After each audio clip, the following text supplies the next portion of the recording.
Hi, everybody. Sorry, I wasn't sure if you could see me or not.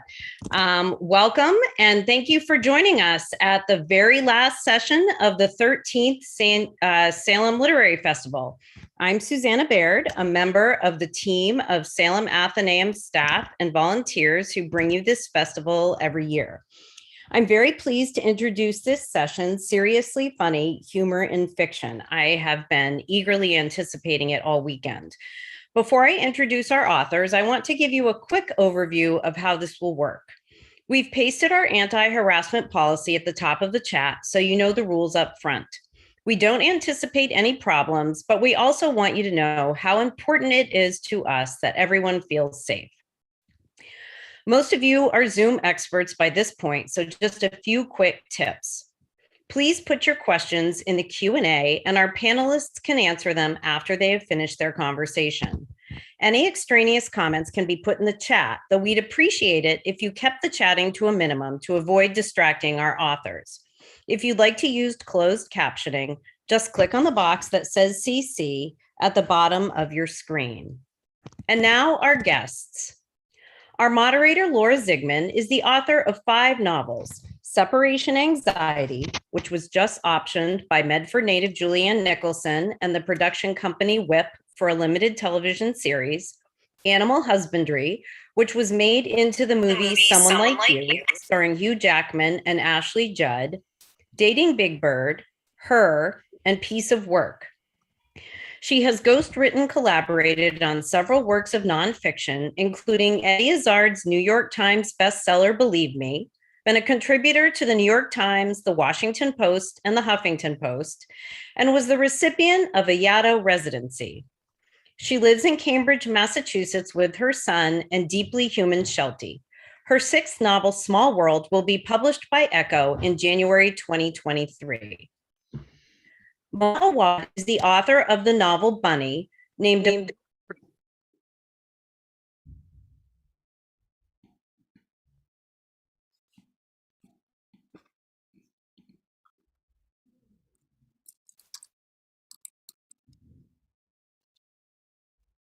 Wad's first novel, 13 Ways of Looking at a Fat Girl, was a finalist for the Scotiabank Giller Prize, winner of the Colorado Book Award, and the Amazon Canada First Novel Award. Her writing has appeared in the New York Times Magazine, Vogue, Time, McSweeney's, Plowshare, and elsewhere. She teaches fiction at Syracuse University. Her new novel, All's Well, has been named a best or most anticipated book of summer by Entertainment Weekly, O Magazine, Goodreads, and many more. Annie Hartnett is the author of novels Rabbit Cake and Unlikely Animals. She has received fellowships from the MacDowell Colony, Sewanee Writers Conference, and the Associates of the Boston Public Library. She studied philosophy at Hamilton College, has an MA from Middlebury College, and an MFA from the University of Alabama. When she began writing Unlikely Animals, she was living in the groundskeeper's house in a cemetery. She now lives in Lakeville, Massachusetts with her husband, daughter, and darling border collie. Sanjana Sathian is the author of Gold Diggers, which was named a top 10 book of 2021 by the Washington Post, a best book of 2021 by NPR and Amazon, and a New York Times Editor's Choice. It was longlisted for the Center for Fiction's first novel prize and has been nominated for the Georgia Author of the Year Award. She is working on the TV adaptation with Mindy Kaling's production company, Kaling International. Her short fiction appears or is forthcoming in The Atlantic, Conjunctions, Boulevard, the Southern Humanities Review, Salt Hill Journal, and more, and will be anthologized in the Best American Short Stories 2022. She's also written nonfiction for The New Yorker, The New York Times, The Drift, LitHub, and more. She's a graduate of the Iowa Writers Workshop and is currently a fiction fellow at Emory University. And now I will hand it over to Laura. Thank you, Susanna. I want to thank you and Carolyn McGuire and Joyce for having us all. I realized as I was preparing for this that I'm unprepared because I'm used to doing one-on-one things, never a panel. So I'm going to do my best to direct my questions. I feel it'll just turn into a conversation. And when Susanna approached me months ago about doing this, moderating this panel, I was really excited because I knew I was going to be starting a new book. And I thought, what a perfect thing to have access to three writers who I admire, not just for their fiction, but for their humorous aspects of their fiction. And I thought, I'll get tips and little secrets, and it'll make my, of course, it hasn't worked yet. So I'm hoping this this helps me. But I think that we'll cover a bunch of different topics having to do with humor, how we write it, the autobiographical elements of it, the outsiderness of it, and the question of meanness, which I think is always interesting in terms, especially of women writers. But I feel like humor is often assumed to be the kind of lesser of the literary fiction things. And I think it's not just because it's what I try to do, but I think it's really hard. I think it's among the hardest. So it's hard, I think, to write a serious story or a story that has really serious elements and blend it with humor. And I think, that the three of you really do that incredibly well. So I'm going to start with the notion of autobiographical, mining one's own experiences for humor. So of course, I think I am the most blatantly autobiographical miner of life stuff for my fiction, whether it was in Animal Husbandry, Getting Dumped, or my latest book, Separation Anxiety, about kind of middle-aged marriage stuff. So Sanjana, we'll start, you're the lucky one, I'm going to start with you.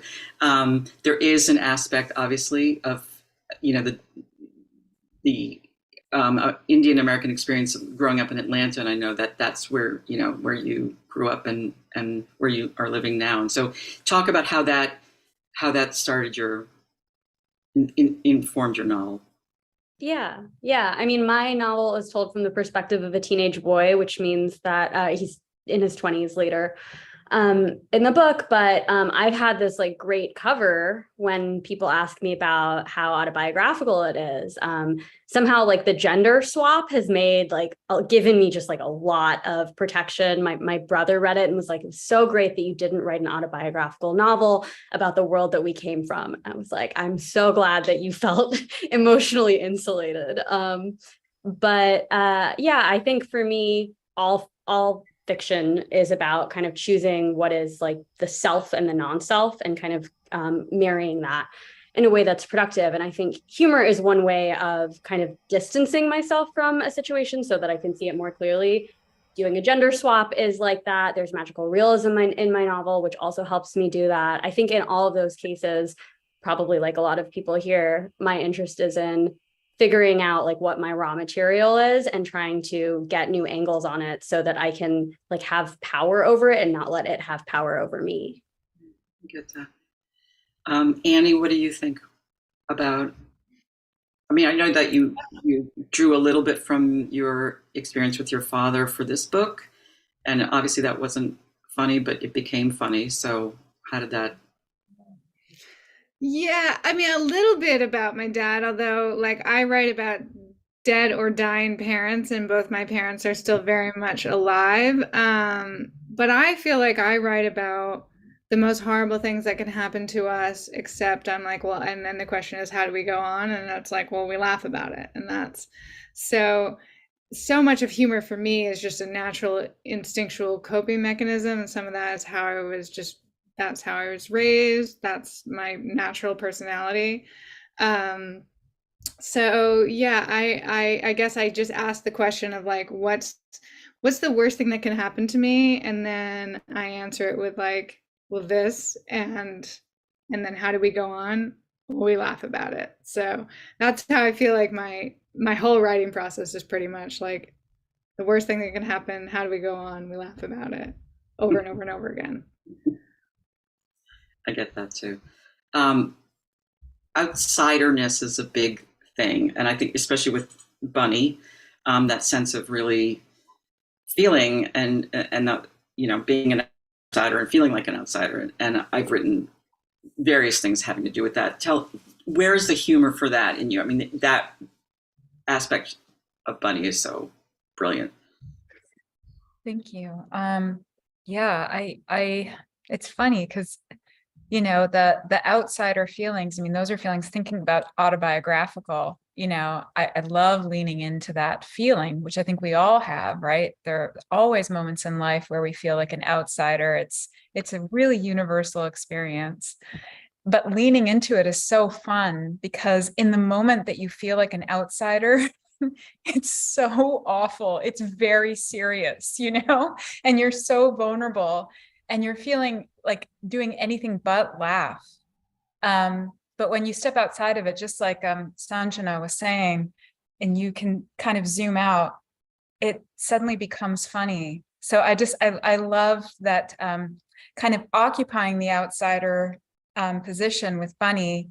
And then because it's such a dynamic thing, you don't always feel like one, right? You constantly kind of wavering. You can step outside of it and then sort of see the bigger picture. So that was really fun. It was fun to kind of occupy the consciousness of a person who was feeling that way and feeling it so seriously. But because I was writing it, I was able to kind of see the humor of it too. So that was the joy of Bunny, really, was just how intensely she was feeling it and how I could kind of laugh at that from like a distance as a writer, but still totally feel it too, because of course we've all been there and we've all felt that. Yeah, I love that because I think one of the other aspects of humor in fiction, especially, is this sense of the unexpected. I mean, and that's what's always hard especially for me when I'm writing it is, for instance, with separation anxiety, there was the sight gag of, Judy wearing the dog in a baby sling. And so that's funny, but after a while, like, okay, you get it and you see it. But what became funny to me is that her refusal, it's so self-referential, what I find so funny about my own thing. But what I was trying to make funny was the sense that she's not embarrassed about it. She's actually, as you said, leaning into it. Yeah. It's like so absurd. And yet, you sort of expect, or I kept thinking like, well, you would expect her to be embarrassed, but no, actually she's not. And she's going to wear it everywhere. She's going to wear it no matter what. And I think that sense of the unexpected is very funny. Annie, did you have any moments of just finding in those, death stories, like stuff that's just unexpectedly funny? Well, I just love what you just said about like self-reverence and being like, that's the thing that I think is funny, because that's the pleasure of considering yourself a funny writer. It's who you're really trying to make laugh. You can't control what other people think is funny. And sometimes people say to me like, oh, I thought people told me your book was funny, but I found it deeply moving and very sad. And I'm like, I'm like very grateful that you read it and seem to have enjoyed it, but like you didn't have the experience that I wrote for you. But like that's fine, if you don't think it's funny and you liked it anyway, then if you didn't like it, like then you have a problem. but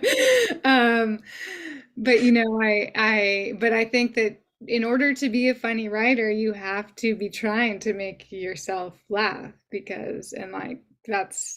that's part of the joy of like, I don't know, it's one thing that keeps me like returning to the page. It's just like looking for those moments where I'm like, oh, it's so funny. I think your actual question was just like surprising yourself. It's sort of the same question as like, as you're writing, the best moments is where, you've set up a situation, you've got characters doing something, you're in control, and then one of the characters surprise you, you surprise yourself with like, somebody enters, and like the bear comes on stage, something happens that like you're like, oh, I didn't really see that coming, and it's funny, and you're gonna go with it. And some of writing humor, I think, is just going with it and then seeing if it works later, because I find writing humor is so instinctual, and that it's not something I have as much control over or even have that much editing power over. That I find that my best humorous situations, my best jokes, are usually the ones that take one shot and that don't get edited. That's my experience. I'd be curious to know what other people think about, whether it's first joke, best joke, or Or if humor comes through like through everything else with writing, I find like the better drafts come through lots of work and through lots of, but for the jokes, I often find it's just like Spontaneity. the best ones come once. Mhm. Does anyone want to comment or?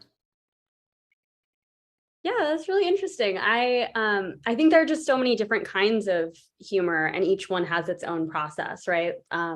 Like there is the joy of the I landed on the perfect joke. Often like the perfect dialogue quip is something that comes pretty quickly for me. But I think a lot of my humor is I write a lot of narration, and a lot of that is like very observational. And so for a lot of that, I end up having to strip out the things that are just me ranting or writing past my own punchline. So I think there is an organic thing, but like I notice over and over again that I will have hit the joke in like line 3, and then I will have written 3 more sentences. And there's like nothing less funny than explaining to a reader why the thing you just did was funny. So yeah, I end up having to do a lot of like clearing the air to figure out what actually hits the mark of humor. And I think it's often because I'm not starting with the immediate desire to like get a laugh. I'm often just starting with my like really grouchy relationship to the world and being like, this is how I see it. And I guess that comes across as funny to some people. Yeah. Yeah. Mona?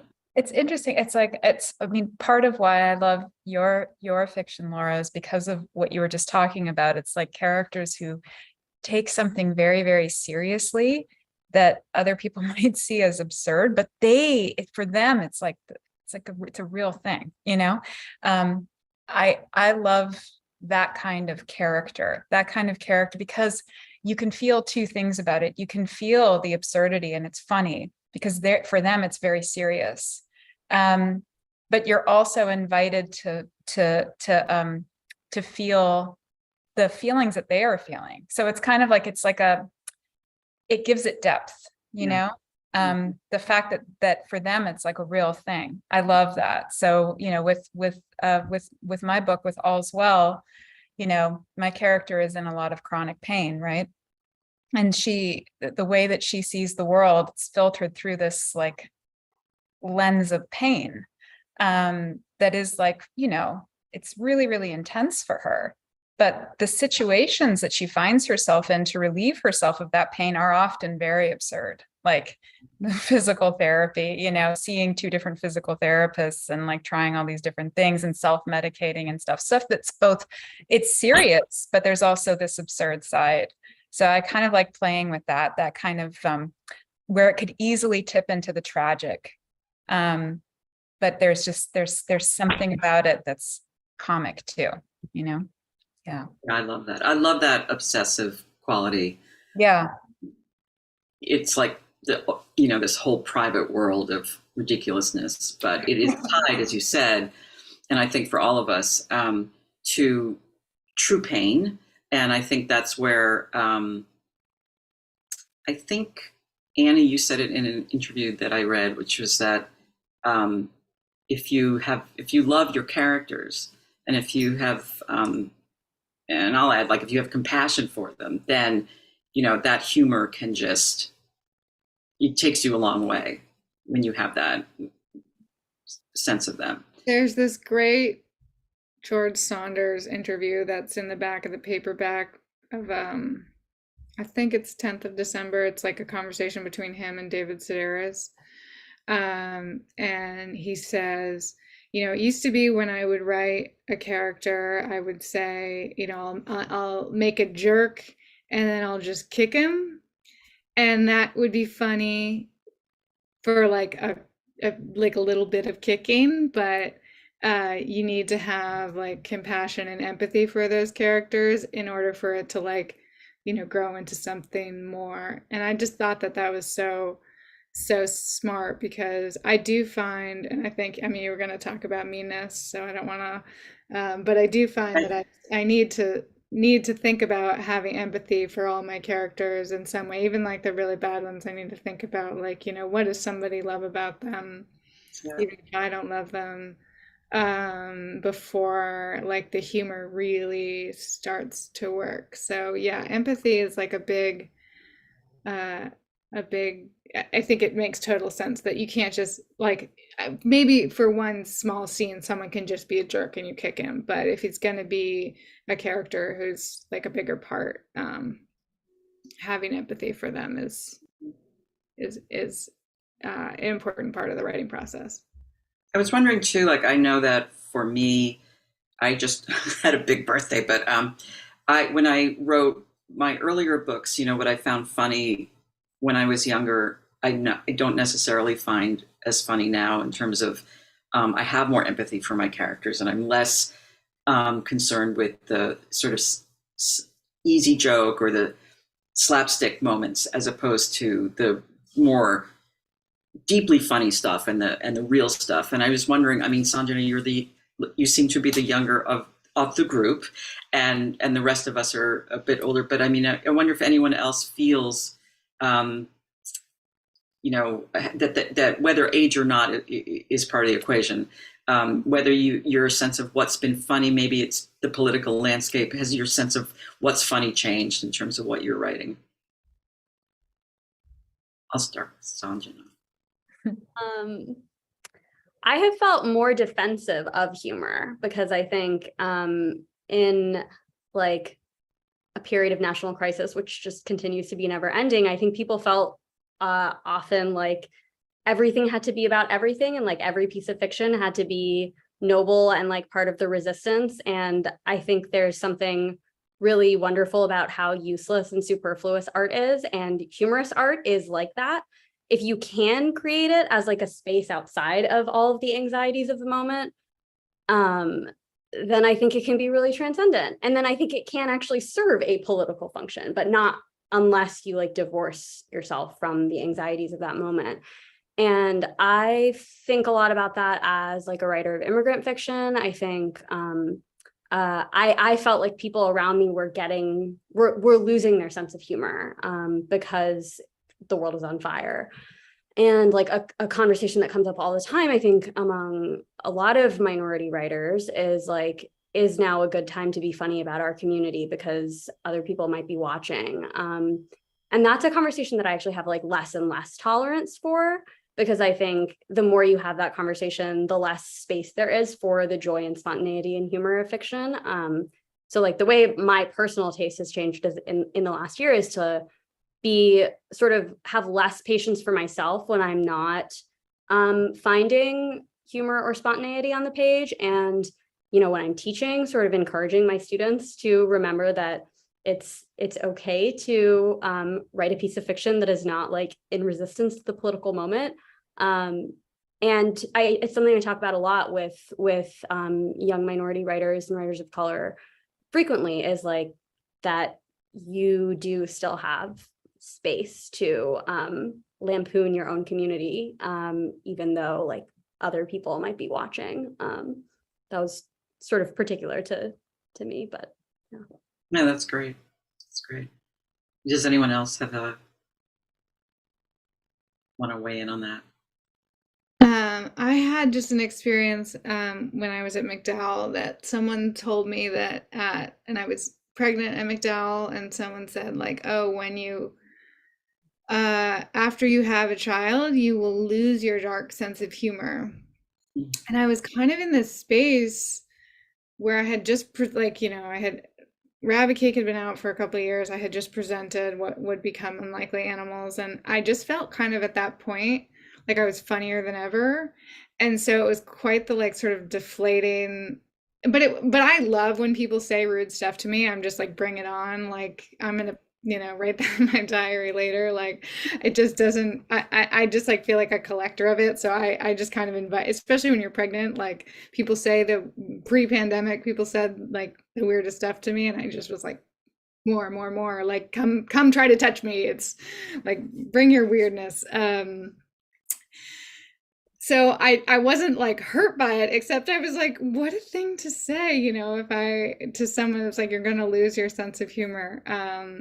Especially your dark sense of humor. And the other person who was at the table was like, oh yes, you're going to have to soften And I was just like, and it was a woman that was at the table, which I was just kind of like, wild.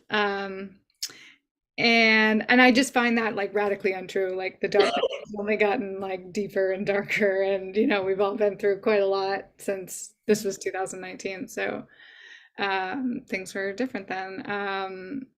So yeah, I still don't know like how my sense of humor has changed, like if we're talking like with the pandemic or like since my daughter was born, but yeah, we're definitely all gonna evolve over time. But at this point in my life, I still feel like I find the same kind of things funny that I always have.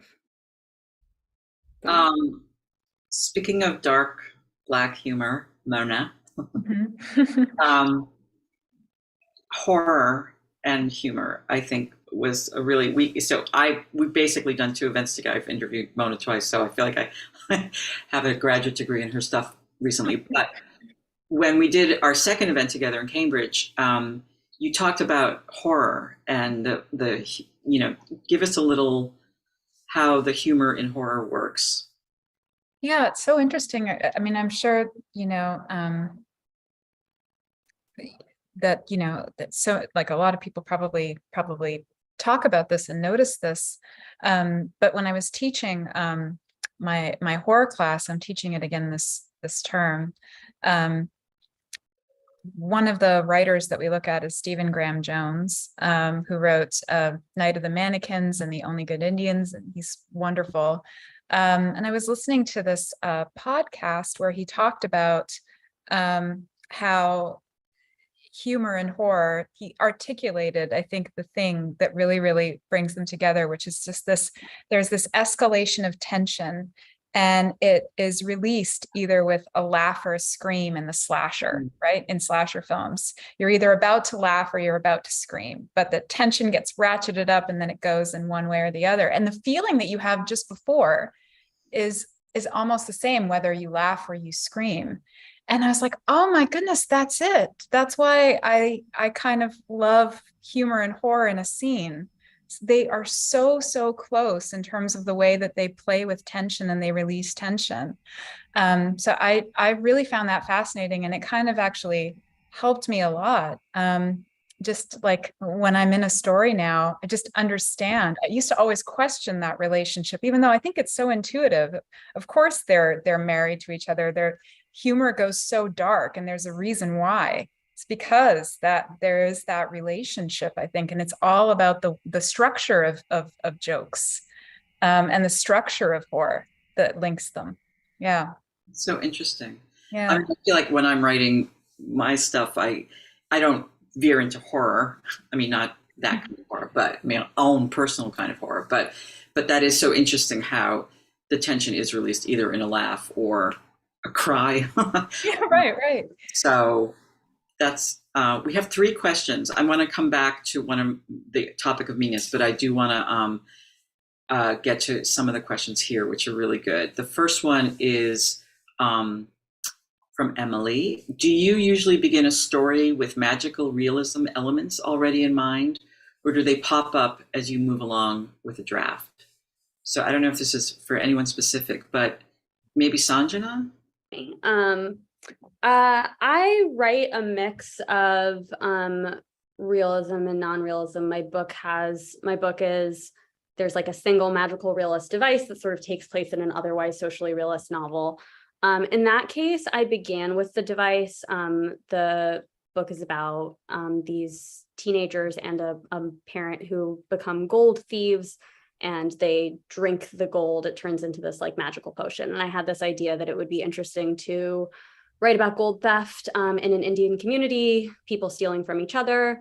And I was like, I don't really want to write about, like, I don't want to figure out how money laundering works. Like, that sounds really confusing and not fun. So I was like, maybe the gold will just serve a magical device. And then the sort of story followed from there. So sometimes I start with the conceit.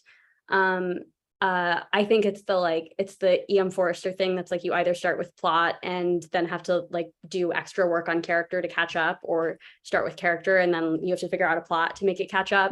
It totally depends on the project for me. But I do think sometimes having a like, even if it's not magical realist, like an absurd device or like the sort of what if of fiction, starting with that can be really fun for me. Like I have a short story about this woman who becomes obsessed with the first Asian American to be cast as the Bachelor.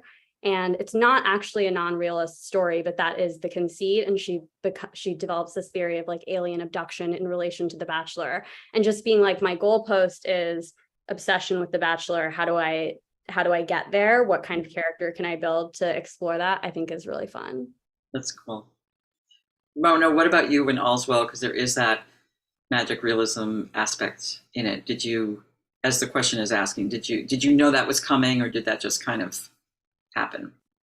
No, I didn't. I mean, well, I had two different ideas, but I think that one ended up kind of facilitating the other. I knew I wanted to write about a person grappling with chronic pain. And then I knew I wanted to write about a theater director who was like irrationally attached to like a particular reading of a Shakespeare play that she wanted to stage. And then I was like, oh, they're the same person. and the theater construct will allow me to do magical things in this book.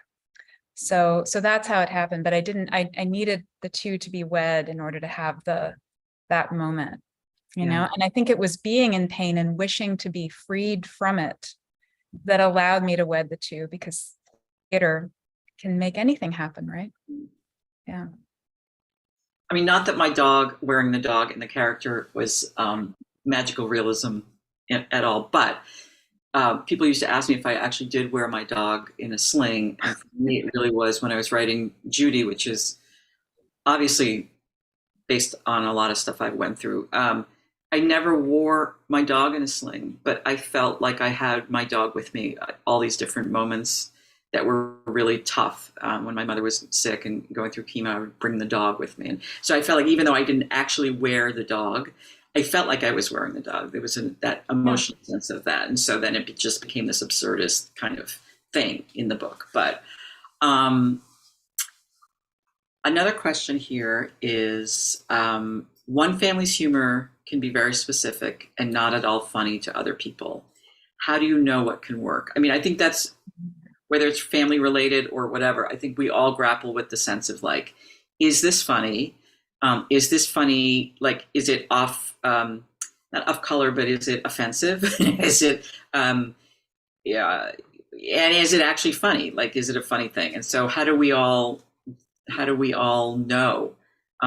Is it that you show other people? Is it, as we talked about earlier, that if it makes you laugh, that's usually my sort of test. But how do we all deal with that? Annie, do you want to take that one? Yeah, I think that's something, I can't control whether people think my stuff is funny. So in some ways I am writing the humor for myself and then the story for everyone. So I'm like very like aware of building whatever story I'm building, and the characters and the structure and all that stuff, like the stuff that every writer thinks about. But the humor is like they're little treats for me, and like people whose brain works like mine, like people who want to get a little weird, and some people really get it. And I think that and like I said before, like there are people that love my books that don't find them funny and that find them sad, and it's just that's okay. That's a fine read. But I think that that's something that that I would say, like if I were giving advice to somebody, that like to let go of like trying to make people laugh, because it's not going to work for most people. You're going to make 3 people laugh, and it's just, yeah, it's specific, like the question is. So but hopefully you'll find people that share your sense of humor. Yes, hopefully. And that was another quick question is, it's important. Well, it's not really a question. I have a habit of just saying something that's really not a question. So I think I'm just going to skip what I was just going to say, which is that when we work with editors and agents, hopefully we are matched in a humorous way, because if our agent and or editor didn't get our humor, it would be a hard thing. But that is a whole separate thing. So I want to talk about meanness just a little bit. In many reviews of my earlier books, I think I escaped it in Separation Anxiety. But certainly in my earlier books, especially in my third novel, which everyone seemed to hate, I really loved, I was accused of being mean. And I cringe when I read my own stuff back. It's very hard for me to read my old stuff. I don't know if everyone else feels the same. So I can't really go back and really decide if I was mean. I'm sure I was mean, but I kind of felt like when you're being funny, there is an element of meanness. And perhaps in my earlier writing, I directed, that meanness outside of the main character, as, making the joke at other people's expense, as opposed to of her, the main character's own expense. But I also I always feel that it really is an aspect of being a female writer. And I generally try not to think in all of those terms, but I do feel like men have a lot more latitude in their in the scope of what they get to write. And I don't even think I didn't have time to Google this, but I don't think that any male writer I've ever really read has been called mean. I just don't think so. And so I wonder if this sense of meanness, and I have gotten less mean. I mean, I don't think of myself as a particularly mean person, but I think I have gotten less, much more careful and much more. It's not funny to me to make a joke at someone else's expense. I always make it at my own expense. And so I think the world has become such a horror show that I'm very conscious of that I don't want to ever do that if I don't have to. But I really mean that sense of like humor is being interpreted, if a woman is writing it, it's just as mean. It's unlikable. She's unlikable because she was being, had a biting wit. And I wonder if you guys have ever, I'll start with Mona, if you have people ever said that about, your work, and how does that? Oh, yeah. Not a stupid question. Yeah, no, everybody says that. I mean, not everybody, but like I've gotten that kind of response a lot, even from friends. I mean, friends that I adore. Like I had a friend of mine who's a writer say, I loved All's Well, but I just want to say Miranda is not a nice person. And I was like, who cares? Like that. Who cares? I mean, all of that, that's not interesting. Like what's interesting is like, is this a compelling consciousness that's been rendered in a way that immerses you, and pulls you along into its world? That's the exciting question. I think, and if that character raises questions and creates conflicts with you as a reader about what they're doing. I mean, that's part of the reason why I love Shakespeare, is because Shakespeare creates these kinds of villains that make us very complicit as audience members, because we're charmed by them at first, and then they do something deplorable and we were charmed. So we are kind of along for the ride now, and we're in it. I love characters that play with us like that. So I think ultimately the more interesting thing, meanness is, we're all mean in our heads. We're all mean. That's just part of the truth of being human, right? And so if you occupy someone's consciousness in a real way, you really try to do that, which I think we all try when we write our characters, you're going to encounter those moments of meanness inside someone's head. So I feel like you're just kind of being truthful, So to me, that's how I see it. But I know that, it varies. Well, So. I think it was, I don't know, 5 or 6, I don't remember how many years ago, but Claire Massoud wrote The Woman Upstairs. And I think she got so tired of being criticized that her character wasn't likable, that I'm probably going to get this all wrong, but I think she wrote a piece about, was Humbert likable, with like the male writers, of course he wasn't likable, but to your point, Mona, like, are you creating a world and a story that is, beyond that? We know that, so, and I just feel like most of the time women don't get that, latitude to do that. Yeah. Or maybe it's, do you guys have any questions? Oh, we have one more question here. Okay, I'll say that question for the end. Do you guys have any questions for each other that you want to ask each other? There's also the one about humor in funerals that we missed. Oh, I'm sorry. Yes. Okay. Yeah, there is I just saw that. So the questioner says, do any of you write about the humor in funerals, which can be extremely funny? So Annie, do you want to take that? This is what both my books are. I know. Sorry, I scrolled and then I scrolled down. No, I'm just kidding. It's I You wrote the question yourself, admit it. yeah, I just like planted. Well, Unlikely Animals is like it's narrated by the people in a cemetery, and then Rabbit Cake has a funeral in it that that is a funeral of the girl walks into a funeral, and it's both books are very much about death and like the haunting question of what happens after and like how do we go on, as I said before. But I do love a funeral scene just because I love scenes with a lot of characters, and I think that that's like a fun way to write, is to collect a lot of people in one space, especially if you know them already and you can kind of like predict what some of them are going to do and then someone does something unexpected. But I find, so I lived in a cemetery when I went to the University of Alabama for my graduate school, and I moved down there right after a tornado. So there was like limited housing for people in my price range, graduate student stipend. So I moved into like a house that hadn't been rented for a while that was like in the middle of a cemetery.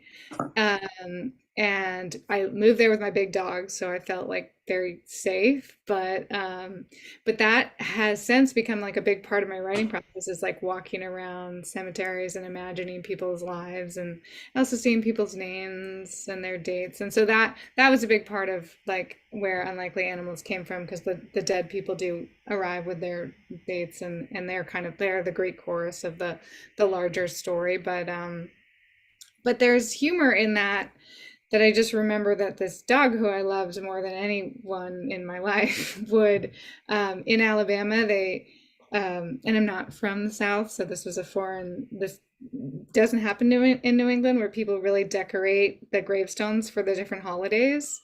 Like St. Patrick's Day gets a whole spread for grandma, and Easter, and like all of them. But I thought that was so funny, because living in the cemetery, you would see like eventually people stop visiting grandma, and so she would get stuck on St. Patrick's Day, and so it would just be like, and in Rabbit Cake it says like the cemetery is every holiday all at once, because like everybody would have a different holiday that they had gotten like sort of left on, which I find very funny and horrible. But the funniest thing about it was horrible thing about it was that my dog would grab a Beanie Baby off someone's grave that was like a St. Patrick's Beanie Baby, and then I would have to like go and find like, who owned this Beanie Baby, because they were toys. So anyway, so I've written about funerals, and I find a lot of like very dark humor in cemeteries. Anyone else? Did you guys want to ask each other anything before I move on? I mean, I have a question. I wonder, and this is, for you too, Laura, I'm curious, do you ever find that you can't be?